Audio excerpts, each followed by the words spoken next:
ایمان ہے رمضان، ایمان ہے رمضان۔ بسم اللہ الرحمن الرحیم۔ السلام علیکم ورحمۃ اللہ وبرکاتہ۔ خواتین و حضرات، پروگرام کتب نما کا میزبان سعود عثمانی حاضر ہے۔ نبی کریم محمد مصطفیٰ صلی اللہ علیہ وآلہ وسلم کی تعریف و توصیف ایک ایسا موضوع ہے جو ہر زبان، ہر دور اور ہر علاقے میں مسلمانوں کی عقیدت و محبت کا محور رہا ہے۔ یہ تعریف و توصیف جسے ہم نعت کے نام سے جانتے ہیں، اردو شاعری میں بھی بھرپور طریقے سے اپنا کردار ادا کرتی چلی آئی ہے۔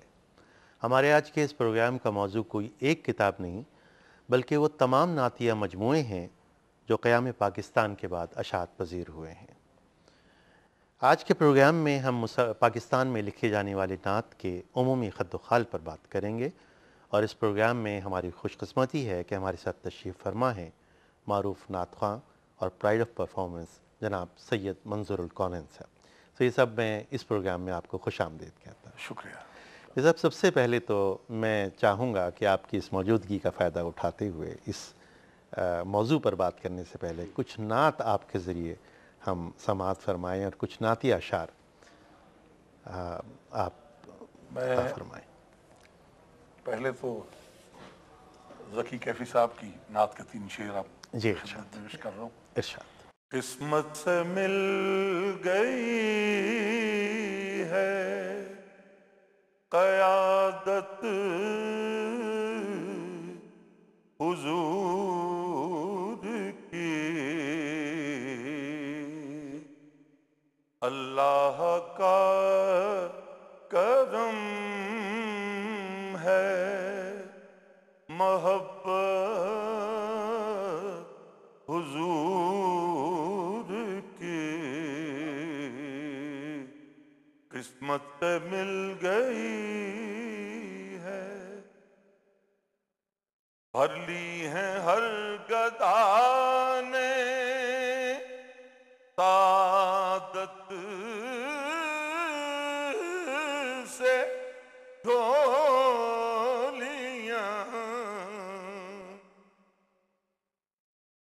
بھر لی ہیں ہر گدا نے سعادت سے جھولیاں،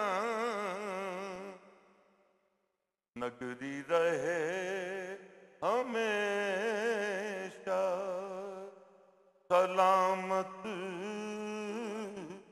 حضور کی، نگری رہے ہمیشہ سلامت حضور کی۔ اور 2 حرف ہیں خلاصۂ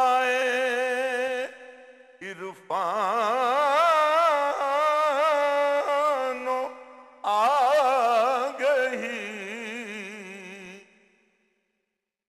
2 حرف ہیں خلاصۂ عرفان و آگہی، وحدانیت خدا کی، رسالت حضور کی، وحدانیت خدا کی، رسالت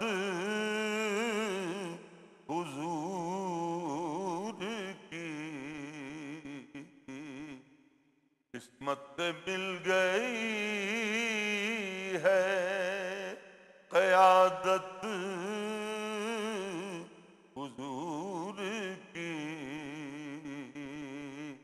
اللہ کا کرم ہے محبت حضور کی۔ ماشاءاللہ ماشاءاللہ ماشاءاللہ۔ اللہ تعالیٰ نے جس لحن سے آپ کو نوازا ہے اور جس پرسوز آواز سے آپ کا نوازا ہے، وہ اللہ تعالیٰ کی خاص توفیق ہے۔ اللہ تعالیٰ آپ کو صحت کے ساتھ سلامت رکھے۔ احسان عظیم ہے کہ انہوں نے اپنی ثنا کے لیے مختص کر لیا. فرمایا. بہت بڑی یہ ان کا توفیق کی کرم بات ہے. ہے, بہت بڑی. اللہ کا بڑا یہ احسان ہے. یہ سب یہ آپ کی نظر سے ماشاءاللہ نعتیہ مجموعے گزرتے رہے ہیں اور قیام پاکستان کے بعد لکھی جانے والی نعت پر آپ کی نظر ہے. کیا سمجھتے ہیں آپ, کیا عمومی معیار رہا ہے شعراء کا نعت کے سلسلے میں؟ نعت کے سلسلے میں عام طور پہ جو حضرات اس طرف مائل تھے یا قیام پاکستان کے بعد مائل ہوئے, ان سے بڑی اچھی نعت وجود میں آئی. ماشاءاللہ. بہت عمومی طور پہ نعت کا معیار اچھا رہا. ماشاءاللہ. لیکن جہاں تک آپ طبقاتی طور پہ یہ دیکھتے ہیں کہ اس میں 70 سے 80% لوگ جو ہیں وہ کم تعلیم یافتہ ہوتے ہیں, تو لہٰذا جوں عرفان نعت جس طرح سے پہنچتا رہا اسی طرح سے عام طور پہ نعتیں بھی لکھی گئیں. لیکن میں یہ سمجھتا ہوں کہ عام طور پہ بہت اعلیٰ نعت کا معیار رہا ہے ماشاءاللہ. ماشاءاللہ. قیام پاکستان.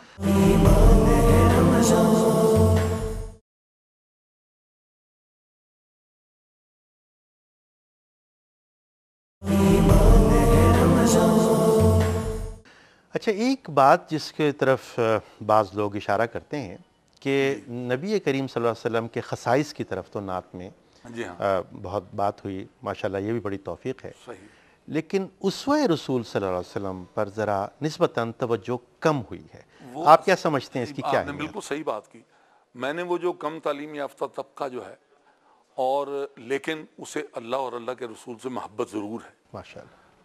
اس میں برکات کا سلسلہ اور حسنات کا سلسلہ جو ہے اور تبرک کے طور پر نعت کو آپ نے یہ دیکھا ہوگا کہ پہلے ایک نعت ہوا کرتی تھی جسے تبرک کے طور پہ ہر شاعر اپنی شاعری کا وہ حصہ ضروری سمجھتا تھا. اس کے بعد پھر عام شعراء نے بھی حضور پاک صلی اللہ علیہ وسلم کی جب محبت ان کے دل میں جاگزیں ہوئی یا پختہ ہوئی تو پھر انہوں نے مجاز کو چھوڑ کر نعت کو ہی اپنا لیا.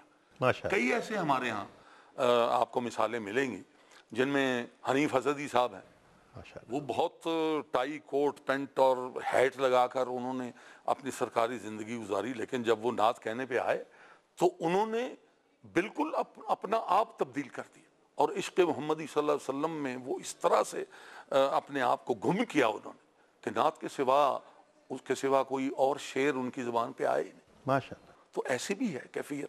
آپ نے حنیف اسدی صاحب کا نام لیا جی تو ہاں. میں چاہوں گا کچھ اور ایسے حضرات جن کی نعتوں نے آپ کو متاثر کیا ہو, جنہوں نے آپ کے خیال میں کام کیا ہمارے ہونا. ہاں تو اللہ تعالیٰ نے اس قدر یہ فصل فراوانی میں پیدا کی ہے نعت گو شعراء کی. ماشاءاللہ. اس میں حفیظ طائب صاحب ہیں, عبدالعزیز خالد صاحب ہیں, مظفر وارثی صاحب نے بڑی وارثی صاحب خوبصورت ہیں, نعتیں لکھی ہیں. اور احمد ندیم قاسمی صاحب نے کیا نعت ہے, بڑی خوبصورت نعت. خوبصورت نعت. سبحان اللہ, بہت اعلیٰ. اور میں سمجھتا ہوں کہ جدید جو آج کی نعت ہے اس میں کچھ نہیں مانگتا شاہوں سے یہ شیدا تیرا, اس کی دولت ہے فقط نقش کف پا تیرا. سبحان اللہ. یہ ایک نمائندہ نعت ہے. سبحان اللہ. اور میں حافظ بدر الدین صاحب رحمۃ اللہ تعالی علیہ کا ذکر یہاں کرنا نہیں بھول سکتا, اس لیے کہ میرے ہاں صرف نعت خوانی دیکھ کر کتاب سے پڑھنے تک محدود تھی. مجھے عشق محمدی صلی اللہ علیہ وسلم اور اس کی لطافتوں سے مجھے آگاہ حافظ بدر الدین صاحب کی نعت نے کیا. ماشاءاللہ. ماشاءاللہ. اور اس میں آپ کہتے ہیں کہ ہمیشہ مدحت خیر الانام میں گزرے, دعا ہے عمر درود و سلام میں گزرے. سبحان اللہ. درود پڑھتے ہوئے حشر میں چلو مظہر, یہ مرحلہ بھی اسی اہتمام میں گزرے. کیا کہہ رہے ہیں. سبحان یہ اللہ. ایسے لوگ تھے جنہوں نے ہمیں مائل کیا کہ نعت میں وجدانی کیفیات کیا ہوتی ہیں اور سپردگی کیا ہوتی ہے, اور حضور کے ہاں اپنے آپ کو ایک گدا بنا کر پیش کرنا, سبحان اللہ. اور اللہ رب العزت سے دعا کرنا حضور کے صدقے سے, یہ ان لوگوں نے ہمیں سکھایا.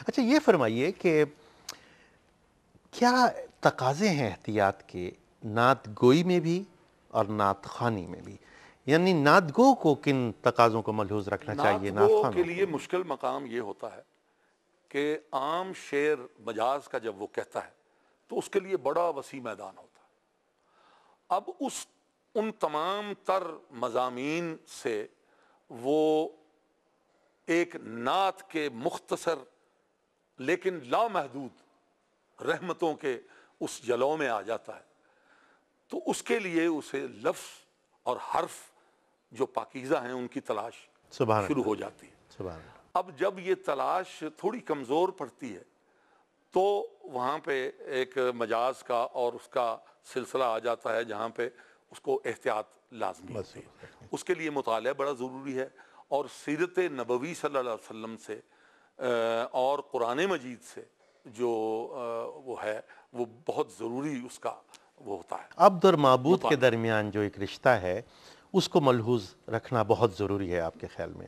با خدا دیوانہ باش و با محمد ہوشیار، سبحان اللہ، سبحان اللہ۔ تو وہ میں دیوانہ باش کی جو منزل ہے نا، رب کے حضور دیوانہ ہو جا، لیکن جب حضور پاک صلی اللہ علیہ وسلم کا ادب آپ کے ساتھ وابستہ ہو جائے گا تو پھر آپ رب کی بھی اسی طرح سے اس کا بھی ادب اور لحاظ، اور جس احاطے میں آپ نے نعت کو رکھنا ہے آپ پھر اس سے نہیں نکلتے۔ ماشاءاللہ۔ اچھا، یہ تو نعت گوئی کی طرح آپ نے، آپ ماشاءاللہ بڑے ہی نامور اور ملک کے لیے بڑا سرمایہ ہیں آپ نعت خوانی میں۔ نعت خوانی میں آپ کے خیال میں کن تقاضوں کو ملحوظ رکھنا چاہیے؟ نعت خوان جو ہے وہ مرہون منت ہوتا ہے نعت گو شاعر کا۔ اب اگر تو اس کا مبلغ علم جو ہے خود نعت خواں کا وہ ٹھیک ہے تو وہ اچھے شاعر کو چنے گا۔ جیسے میری شروع سے یہ عادت رہی ہے کہ میں نے ہمیشہ مشکل پسندی اور نعت کے معیار کو 100 کتابوں میں سے اگر میں نے ایک نعت چنی ہے سبحان اللہ۔ تو پھر وہ میں نے نعت ہی چنی ہے۔ میں نے اس میں حضور پاک صلی اللہ علیہ وسلم کے اخلاق حمیدہ کو بھی لیا ہے، سیرت مبارکہ کو بھی لیا ہے، پھر اپنے ہاں سپردگی کو بھی، اور اپنی کمائیگی کا احساس ان کے سامنے، اور ان کو اللہ تعالیٰ کے حضور میں ایک واحد سفارش سبحان اللہ۔ جو آخری، تو وہ میں نے تسلیم کیا۔ تو ایسی نعتوں کو میں نے لیا ہے۔ اس میں یہ پھر ہوتا ہے کہ آپ تجاوز نہیں کرتے حد سے، نہ خدا کی خدائی کی طرف کوئی جانے کی کوشش کرتا ہے، نہ مصطفیٰ کی مصطفائی میں کوئی خلل آتا ہے۔ سبحان اللہ، بہت اہم بات۔ تو یہ سب دل کا تقاضا تو یہ تھا کہ اس موضوع پر آپ سے بڑی اور تفصیلی گفتگو ہوتی، لیکن ہمارے لیے یہ بھی سعادت ہے کہ آپ یہاں اس پروگرام میں تشریف فرما ہیں، تو ہم چاہیں گے کہ کچھ نعتیہ اشعار آپ سے اور سنیں، میں اور اسی پر پروگرام کا اختتام۔ جناب حفیظ طاہر صاحب کی نعت کے ایک دو شعر پیش کر دیتا ہوں۔ جی ماشاءاللہ۔ رہی عمر بھر جو انیس جان، رہی عمر بھر جو انیس جان، وہ بسار روئے نبی رہی، کبھی اشک بن کے رواں ہوئی، کبھی درد بن کے طبی رہی، رہی عمر بھر جو انیس جان، شہدی کے فکر و نگاہ سے مٹے نسل و رنگ کے تفرقے، شہدی کے فکر و نگاہ سے مٹے نسل و رنگ کے تفرقے، نہ رہا تفاخر منصبی، نہ رہا تفاخر منصبی، نہ رعونت نسبی رہی، رہی عمر بھر جو انیس جان۔ ایمان ہے رمضان